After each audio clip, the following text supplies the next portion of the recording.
इशारा कर रहे हैं मोदी जी? देखिए, देश को किसी भी आपदा के लिए तैयार रहने की जरूरत नहीं है, अगर अपना सही रास्ता चुनता है तो। क्योंकि ये युद्ध हमारा नहीं था, ना हमारा है और ना हमारा होगा। ये युद्ध हमारा मोदी ने बनाया है। पहली बात। फादरलैंड मदरलैंड की जो वाहियात बातें हैं, वो इजराइल में जाके मोदी ना करते। एक दिन पहले पूर्व संध्या को ईरान पे जो हमला हुआ। एक तो ईरान हमारा अच्छा दोस्त था, रशिया अपना अच्छा दोस्त था, हमारा सब कुछ ठीक चल रहा था, गुट निरपेक्षतावादी देशों में हमारी गणना होती थी। तो मोदी ढोवाल और ये कंपनी जो है, चार गुजू जो है उनकी, वो अति साहसवाद में हम चले थे कि हम बहुत बड़ी वो, जो दूसरे विश्व युद्ध में मुसोलिनी ने जिसको किया था, उसको क्या लगा कि हिटलर जिस तरह से यूरोप जीत रहा है उसमें मेरा भी हिस्सा रहना चाहिए करके वो कूद गया। इटली का कोई लेना, इटली इटली से किसी को लेना देना नहीं था यूरोप में। वैसे मुसोलिनी को 1938 तक अच्छी खासी उसकी रिस्पेक्ट थी, क्योंकि म्यूनिक पैक्ट के लिए बीच में मध्यस्थता करने को मुसोलिनी को ही बुलाया था। लेकिन मुसोलिनी ऐसा मान के चला कि अरे हिटलर जीतेगा तो फिर उसमें अपना भी हिस्सा होगा, इतिहास में मेरा भी नाम रहेगा। उसी दौरे पर मोदी जी चढ़ गए। अब इलेक्शन इतने जीत गए हैं मोसाद इजराइल के सहारे, तो उन्होंने बुलाया तो वहां गए। अब गए तो फिर एक दिन पहले गए तो ये बात तो हो नहीं सकती कि ईरान पे हमला होने वाला है, उनको बताया नहीं। तो कम से कम ये कर सकते थे कि गुट निरपक्षतावादी हिंदुस्तान का प्रतिनिधि, प्रधानमंत्री जो भी है, चुन के नहीं आए तो क्या हुआ, हम अभी अभी तक वो कुर्सी में बैठे, इसलिए हम लोग कहते हैं कि वो कहते कि हम इसराइल के दोस्त रहे हैं और रहे हैं। ईरान भी, हम सबके दोस्त हैं और सबके साथ हमारे अच्छे संबंध है, और मध्य पूर्व में शांतता हमेशा रहे, ये हम चाहते हैं। और इसको इसराइल का भी कोई आक्षेप नहीं होता। असल में हुआ यूं कि ये गए वहां पर, उधर उनको बीवी जो, अब आज का जो पवन खेरा जी का कार्यक्रम है उसका नाम बहुत अच्छा है, साहेब बीवी और गुलाम। साहेब का मतलब ट्रम्प है, बीवी का मतलब नेतन्याहू, और गुलाम तो आपको पता ही है। तो ये गए तो उनको बताया गया कि जो नेतन्याहू ने पट्टी ट्रम्प साहब को पढ़ाई वो इनको भी पढ़ाई। अब ट्रम्प साहब जिस झांसे में आ गए, अब आज तक वो उससे बाहर नहीं निकल पा रहे हैं, अमेरिका को बाहर नहीं निकाल रहे हैं, निकाल पा रहे हैं। तो कितने सारे अमेरिकन सैनिक शहीद हो गए, कितनी अमेरिकन डॉलर्स की वो बर्बादी हो गई। इनको लगा क्या, हमारे मोदी जी को क्या लगा कि उनको कहा यह गया मोसाद और इजराइल के बीवी द्वारा कि 3 दिन में ईरान को निपटा देंगे, फिर शाह रजा पहलवी की सरकार आएगी, फिर पूरी तरह से मिडिल ईस्ट और ईरान आप ही का होगा, हमारा होगा, और अमेरिका है हमारे साथ। तो साहब ने सोचा कि ये इतना महान क्षण है जिसमें मैं ना कभी विश्वगुरु था, लेकिन फिर भी हमने प्रचार किया ही है हिंदुस्तान में विश्वगुरु का। तो इसमें जाते जाते किसी दूसरे के बल्ले से हमारी छक्के लग रहे थे, तो छोड़े क्यों। तो वो फादरलैंड मदरलैंड की ज्यादातर बात करके आए, जो उनको करनी नहीं चाहिए थी। कोई भी डिप्लोमेट, कोई भी स्टेट्समैन, कोई भी प्रधानमंत्री ऐसी उलूल जुलूल बात नहीं करता। वहां के लोगों के लिए उन्होंने कहा, कुछ भी कहा, लेकिन ये ऐसी बातें नहीं करते। प्रधानमंत्री पद को एक संयम की सीमा होनी चाहिए, और उनको है ही नहीं। और उनकी चुनाव भी लोगों ने नहीं किया। आज ईरान के साथ जब वार जंग छिड़ गई इसराइल और अमेरिका की, तब हमने पूरे देश ने देखा कि पूरी सरकार और बीजेपी के जो लोग हैं, गिने चुने हरदीप पुरी वगैरह, जो भ्रष्ट उसमें कांड में डूबे हुए हैं, एप्स्टीन क्लास के लोग, वो सब इजराइल के साथ है, क्योंकि उनका माए बाप इजराइल है। लेकिन देश की पूरी जनता ईरान के साथ है, दिख रहा है क्लियर कट। तो इन्होंने इनको चुन के ही नहीं दिया इस देश की जनता ना। ईरान भी जानता है, ईरान हर बात में जब भी भारत के लिए कुछ करता है तो करता है कि भारत की जनता हमारे साथ है, इसलिए हम कर रहे हैं। तो ये जो फॉल्ट लाइन है पूरी, वो मोदी जी ने पैदा की है। एक नंबर 2, आज का भाषण, उस भाषण में कुछ भी नहीं था। प्रधानमंत्री अपना आपा खो चुके हैं। उन्हें एक ही चीज कर सकते हैं, वो आपदा से हमें बचाने के लिए अपना इस्तीफा दे सकते हैं पूरे कैबिनेट के साथ। नया नेता चुना जाना चाहिए, जो नेता इजराइल या अमेरिका या किसी अन्य देश का गुलाम ना हो और हमारी गुट निरपेक्षता को कायम करे। हमारे ऊपर कोई संकट आने वाला नहीं। फिर ये जो संकट है वो मोदी ने लाया है। कोरोना काल में जो मोदी ने ये अपनी जो तालाबंदी की थी, यानी लॉकडाउन किया था, वो लॉकडाउन की वजह से समस्याएं पैदा हुई। जिस तरह का लॉकडाउन था, इससे यहां से बारह, मैंने देखा महाराष्ट्र से मजदूर बिहार के चल के गए, कई लोग मारे गए, लाखों लोग मरे। हम सामना करने का मतलब है, देखिए आप, ईरान की जंग अब हम देख रहे हैं। ईरान की फर्स्ट लाइन यानी फर्स्ट सर्कल जो है, आयतुल्ला खामनाई हो, अली लारजानी साहब हो, सारे जो बड़े और आला नेता है, जो मेधावी है, जिनके पास सारे स्रोत है संपत्ति के, ईरान के और ईरान की सत्ता के, वो आगे जाकर शहादत दे रहे हैं। मोदी जी का संकट का सामना करने का फॉर्मूला बीजेपी और उनके बीजेपी के सारे अय्याश नेता और खुद मोदी और उनके चार गुजरू मित्र सुरक्षित रहेंगे और भारत की जनता पिसी जाएगी। ये आपदा की इनकी व्याख्या है। ये कोई देशभक्ति की व्याख्या नहीं है। ईरान को हम्म। जब आप देख रहे हैं तो देखिए आप, उनके सैनिक इसलिए शहादत देने के लिए तैयार है क्योंकि उनके नेता दे रहे हैं। कोरोना में मोदी जी ने क्या दिया? लाखों लोगों ने अपनों को खोया है, लाख करोड़ों लोगों को ऑक्सीजन नहीं मिला है, और सिर्फ मिसमैनेजमेंट की वजह से ये हुआ। और बिल गेट्स को, वो हमारे यहाँ पर जिस तरह से भगवान के लिए सांड को छोड़ा जाता है, वैसे देश भर में छोड़ा गया था। वो वैक्सीन के जो परिणाम आ रहे हैं उससे लोग अभी भी हार्ट अटैक से मर रहे हैं। इसमें मोदी जी का योगदान ही क्या है? प्लानिंग ही क्या है?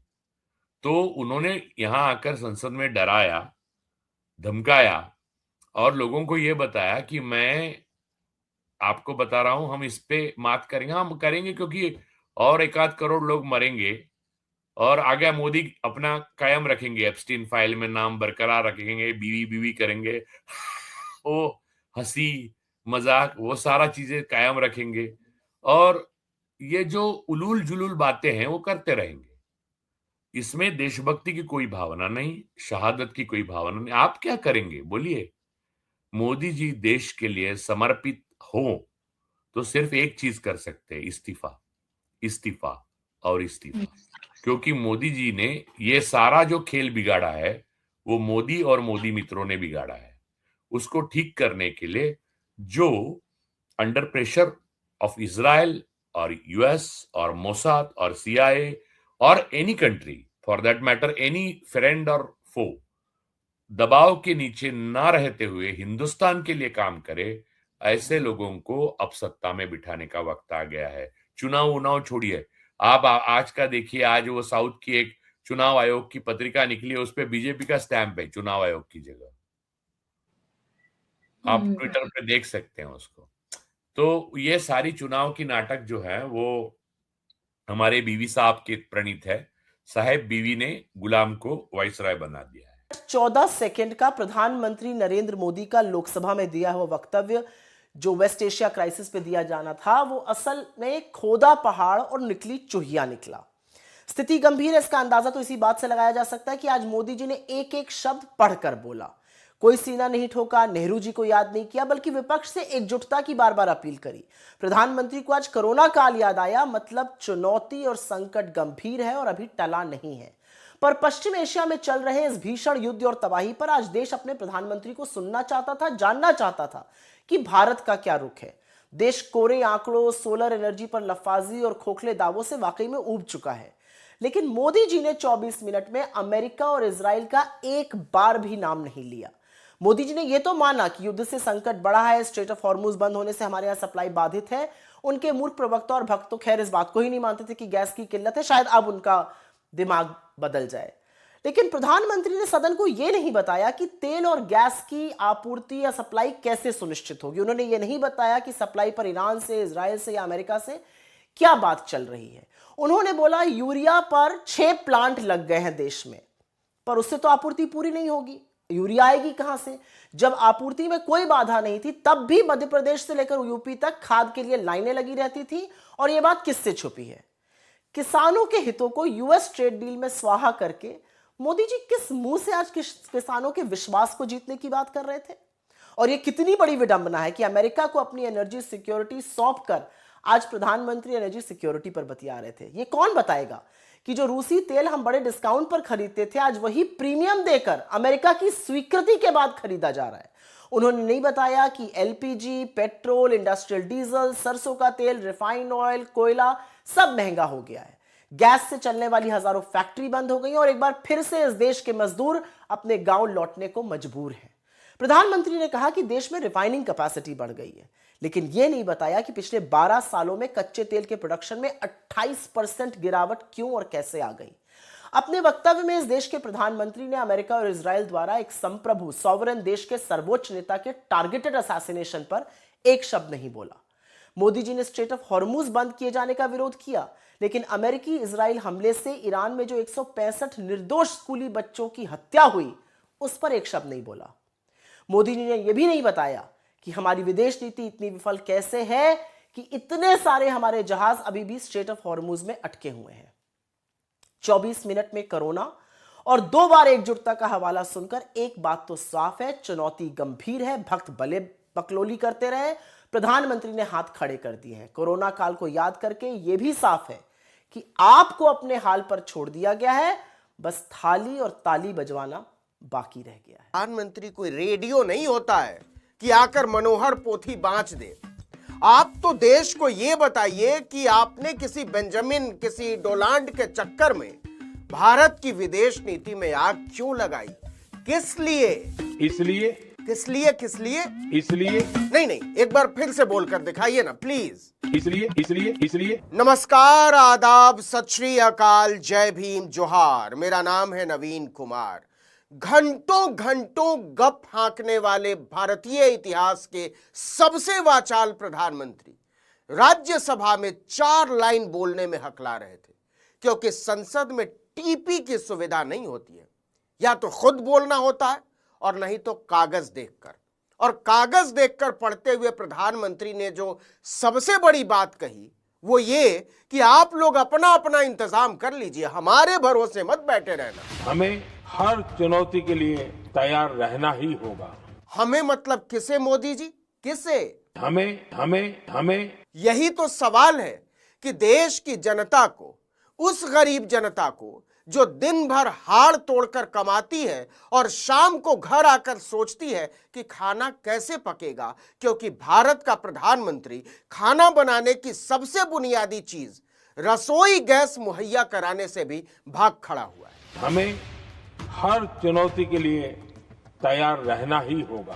तो भारत देश के लोगों, भारतीय इतिहास के सबसे वाचाल प्रधानमंत्री ने जैसे राज्यसभा में लिखा हुआ भाषण पढ़ा था, वैसे ही लोकसभा में लिखा हुआ भाषण पढ़ दिया। और दोनों का सार एक कि जैसे कोरोना में मोदी से कुछ नहीं हो पाया था, पूरे देश को ऑक्सीजन सिलेंडर के लिए तड़पता छोड़कर मैं मोर को दाना चुगा रहा था। जैसे नोटबंदी के समय मोदी से कुछ नहीं हो पाया था, मैंने तो खुद अपनी मम्मी को एटीएम के लाइन में लगा दिया था, फिर वैक्सीन के लिए लाइन में लगा दिया, फिर आधार और पैन अपडेट करवाने के लिए लाइन में लगा दिया, और तो और एसआईआर के समय बाप दादा को भी भारतीय नागरिक साबित करने के लिए लाइन में लगा दिया। और मोदी से कुछ नहीं हो पाया, वैसे ही इस समय भी मोदी से कुछ नहीं हो पाएगा। इसी बात का ऐलान किया है साक्षात मोदी जी ने, पहले लोकसभा में और फिर राज्यसभा। इस युद्ध के दुष्प्रभाव लंबे समय तक रहने की प्रबल आशंका है। अच्छा, राज्यसभा में बस प्रबल जोड़ दिया। सुनिए लोकसभा में क्या कहा था, बस प्रबल नहीं कहा था, बाकी एक एक शब्द वही। दुनिया में जो कठिन हालात बने हैं उनका प्रभाव लंबे समय तक बने रहने की आशंका है। ये तो पूरी दुनिया कई हफ्ते से जान रही है, बोल रही है और इस पर चर्चा कर रही है, सिवाय भारत के प्रधानमंत्री के, जिन्होंने ये कहने में पूरे 25 दिन लगा दिए कि देखो भारत के लोगों, हमसे नहीं हो पाएगा। रेलगाड़ी से लेकर फुटपाथ, फ्लाईओवर, प्लेटफॉर्म, चौबारे, छज्जे तक का फीता कटवाना हो तो मोदी को बताओ।